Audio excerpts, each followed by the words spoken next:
There is one reality in life, and that is death. It is the great equalizer. The rest is a distraction. What have you done to prepare for it?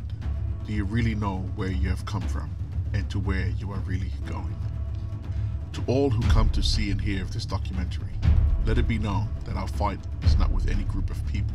Our fight is with Satan himself, who has successfully deceived the world into going astray. For it has become ever so evident that most people have no clue not only of who is God, but also who is Satan. This message of truth is a final warning to all people, to the Jewish, the Christian, the Muslim, the Hindu, the Buddhist, and even to the atheist. This is a final warning to all of humanity. If you are like most people in the world, who refuse to search and examine the truth of their religion from the very own scriptures with a clear mind, then I strongly urge you to turn away now. For this presentation is clearly not for you. It is those with the courage to accept the truth, who have the wisdom and understanding to question the clergy. You will embark on new understanding to the Torah, Gospel, and Quran, which has never been revealed before in the history of humanity, which amazingly matches the true prophecies of Enoch, Idris, and seriously exposes the false teachings of the clergy and the scholars. It is those whose names have been written in the book of life before the creation of the world that will come to accept and believe this message.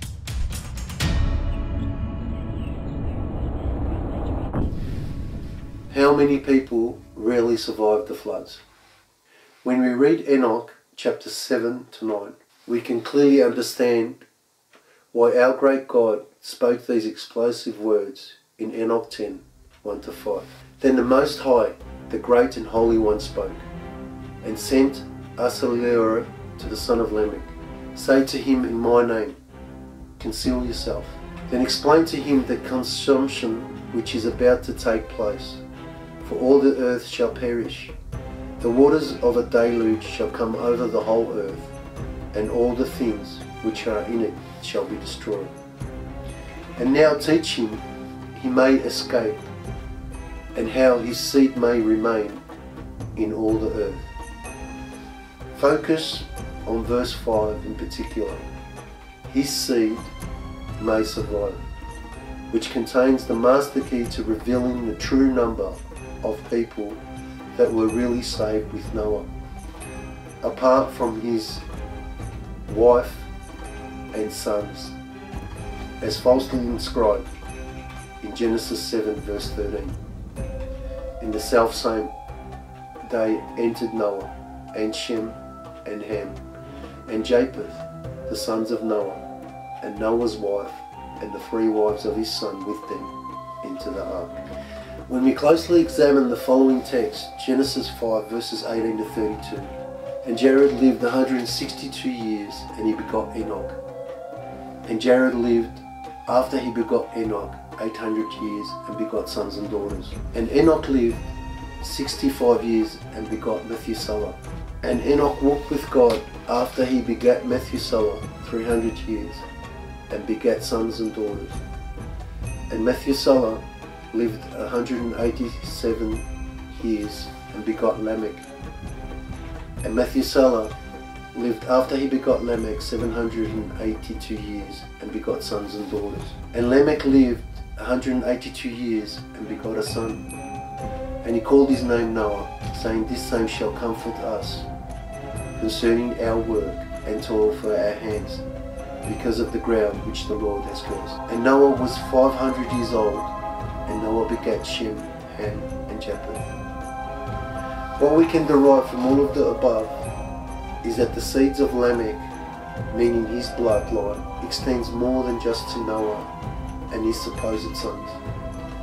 It also clearly extends to his relatives, to the sons and daughters of his father Methuselah, to Enoch, his grandfather, the father of Methuselah, who also begat sons and daughters, to Jared, his great-grandfather, the father of Enoch, who also begot sons and daughters, not to mention the additional offspring of Adam in Genesis 5 verse 4, After Seth was born, Adam lived 800 years and had other sons and daughters. The additional offspring of Seth in Genesis 5 verses 6 to 7. When Seth had lived 105 years, he became the father of Enoch. After he became the father of Enoch, Seth lived 807 years and had other sons and daughters. The additional offspring of Enoch in Genesis 5 verses 9 to 10. When Enoch had lived 90 years, he became the father of Canaan. After he became the father of Canaan, Enoch lived 815 years and had other sons and daughters. The additional offspring of Canaan in Genesis 5 verses 12 to 13. When Canaan had lived 70 years, he became the father of Mahalalel.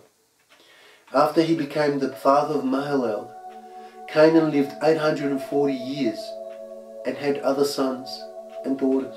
The additional offspring of Mahalalel in Genesis 5 verses 15 to 16.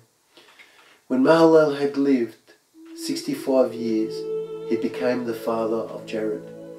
After he became the father of Jared, Mahalalel lived 830 years and had other sons and daughters. As was originally attested to in Enoch 1 verse 1, the vision which he saw, the second vision of wisdom which Enoch saw, the son of Jared, the son of Mahalalel, the son of Canaan, the son of Enos, the son of Seth, the son of Adam. It is beyond reasonable doubt, my dear brothers and sisters, that all of the above relatives were saved with Noah. As the word of God was clearly alluding to in Genesis 7 verse 1. The Lord then said to Noah, "Go into the ark, you and your whole family, because I have found you righteous in this generation." And as the testimony of the Quran testifies to in Surah 3, 33 to 34.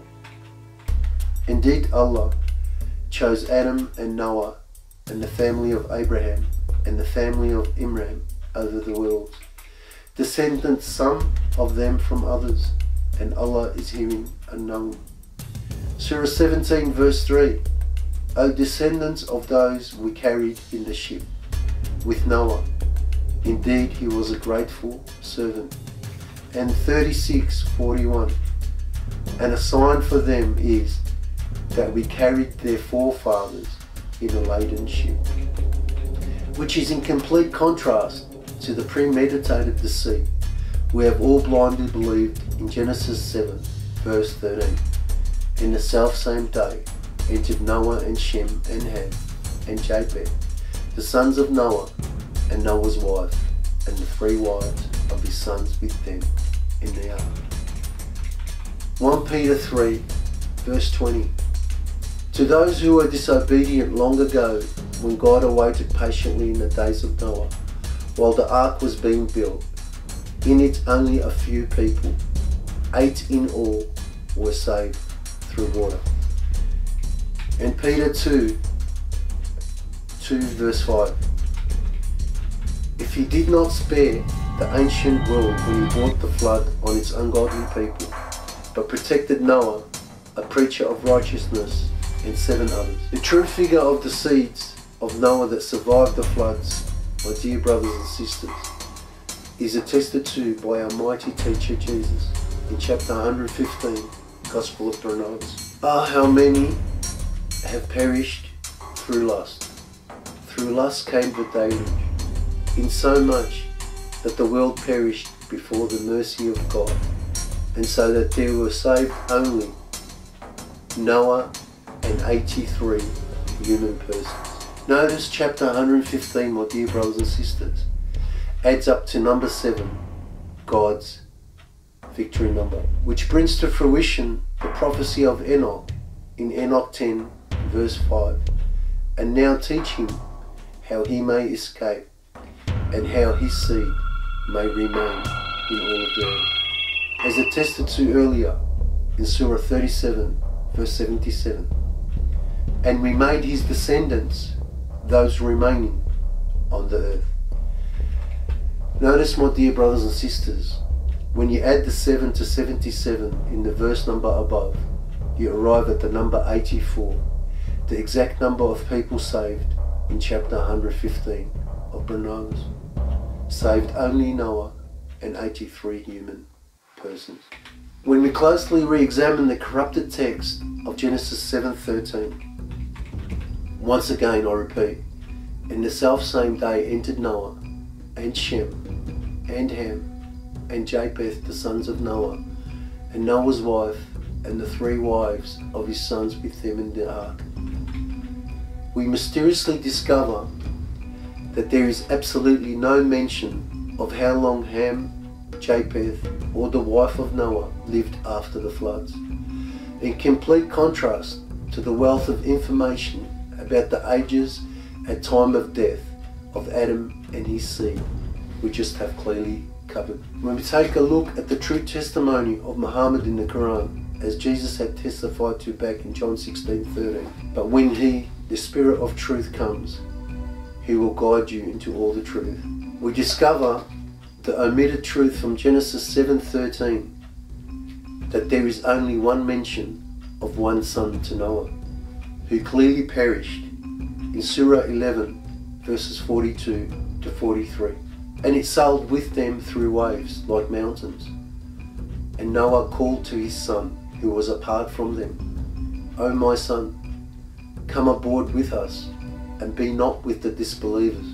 But he said, I will take refuge on a mountain to protect me from the water. Noah said, there is no protector today from the decree of Allah, except for whom he gives mercy. And the waves came between them, and he was among the drowned. And Surah 11:46, he said, O Noah, indeed he is not of your family.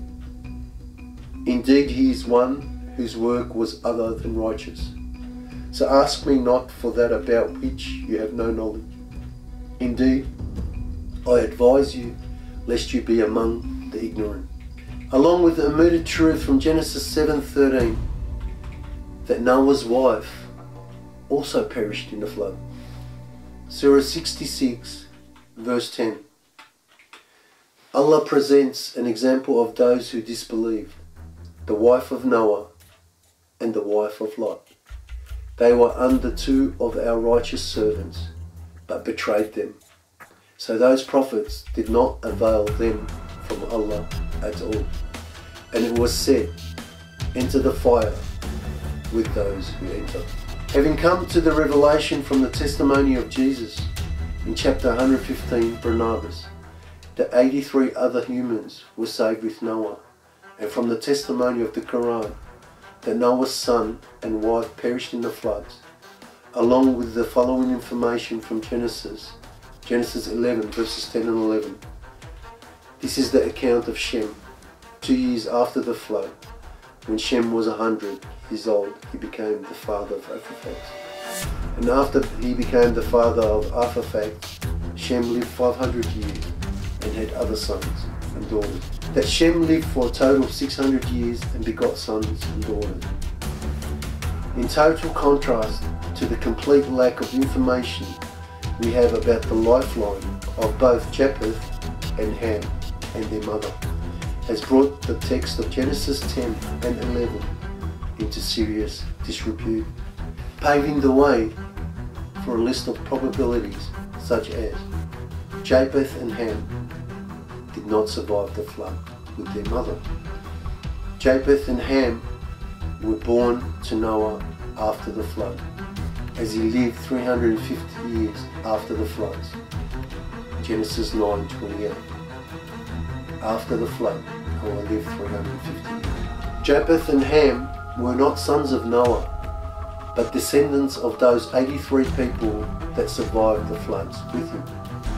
Japheth and Ham were the product of evil jinn, who deceived those 83 souls as they did the seed of Cain. This could well explain, my dear brothers and sisters, why the evil names of Tubal and Magog appeared in their ancestry. The other point I want to seriously focus on is in the following text, Genesis 7, 2-5. Take with you 7 pairs of every kind of animal, and a male and its mate, and 1 pair of every kind of unclean animal, a male and its mate, and also 7 pairs of every kind of bird, male and female, to keep their various kinds alive throughout the earth. 7 days from now I will send rain on the earth for 40 days and 40 nights, and I will wipe from the face of the earth every living creature I have made. And Noah did all that the Lord commanded him. When we focus on the above text, especially verses 2 and 3, it really strains the brain to understand how Noah can gather all the animal species of the world within the 1-week time frame given to him by the Lord, through the message delivered to him by the angel in Enoch 10, 1-5. There is one way that this could possibly have happened, my dear brothers and sisters, and that is that God sent them to him, as he did to Adam back in chapter 7, verses 3-4 of Forgotten Books of Eden. Then Adam said to God, O Lord, you created us and made us fit to be in the garden, and before I transgressed, you made all beasts come to me, that I should know them. As written in Genesis 2 verse 9, now the Lord God had formed out of the ground all the wild animals and all the birds in the sky. He brought them to the man, and attested to in the book of Jasher, chapter 6. At that time, after the death of Methuselah, the Lord said to Noah, Go thou with thy household into the ark. Behold, I will gather to thee all the animals of the earth, the beasts of the field, and the fowls of the air, and they shall all come and surround the ark. We can clearly ascertain from the following amazing texts that animals do indeed worship, acknowledge, and adhere our eternal God, in complete contrast to the majority of humanity. Job 12 verses 7-10. But ask the beasts, and they will teach you, the birds of the heavens, and they will tell you, or the bushes of the earth, and they will teach you, and the fish of the sea will declare to you. Who among all those does not know what the hand of the Lord has done? In his hand is the life of every living thing, and the breath of all mankind. Job 35 verse 11. Who teaches us more than the beasts of the earth, and makes us wiser than the birds of the heavens? When one asks him or herself, how did these giants come to be on earth after the floods? The answer is clearly not that difficult to understand, for it is a carbon copy of what happened earlier with the seed of Adam and Cain prior to the flood. As was testified to in chapter 72, Adam's heart is set on fire. Satan appears as beautiful maidens. Then Satan and 10 from his hosts transformed themselves into maidens, unlike any others in the whole world, for grace. And from second book of Adam and Eve, chapter 3. Then God sent his word unto Adam, saying, O Adam, that figure is the one that promised thee the Godhead and majesty. He is not favourably disposed towards thee, but shows himself to thee at one time in the form of a woman, another moment in the likeness of an angel, on other occasions in the similitude of a serpent, and at another time in the semblance of a god.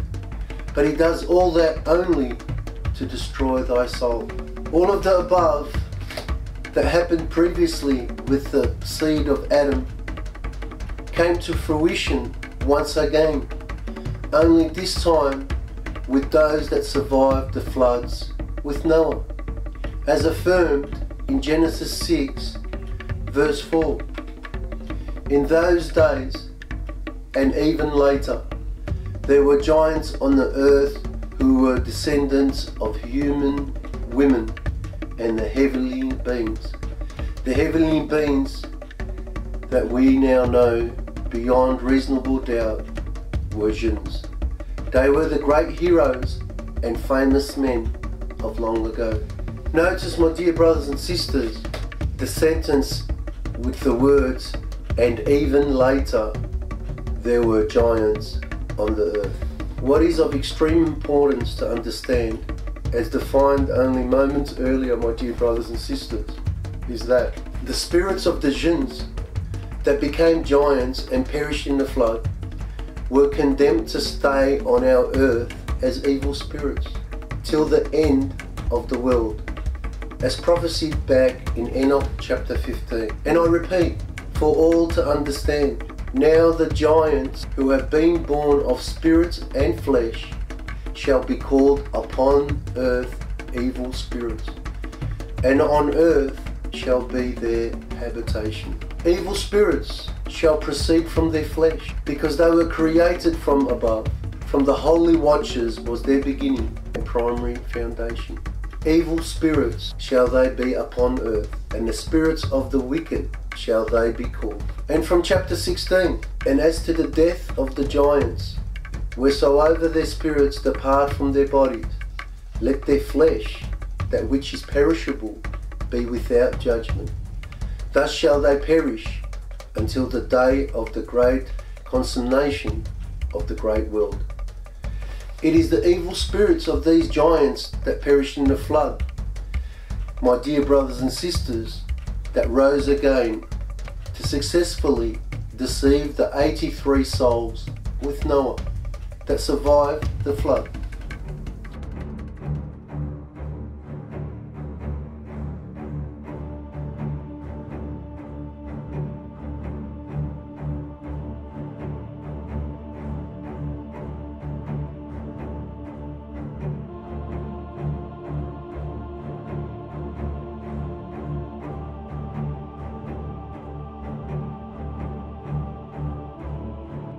And that concludes this episode of our series.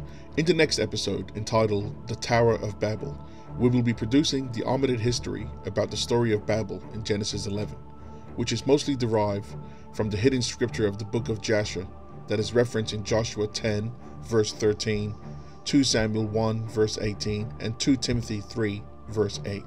Listen and watch tentatively, as this book provides us with the master keys to the forbidden knowledge that has been maliciously hidden from past generations, which will shed the light on many controversial topics that have been heavily tampered with in the Torah.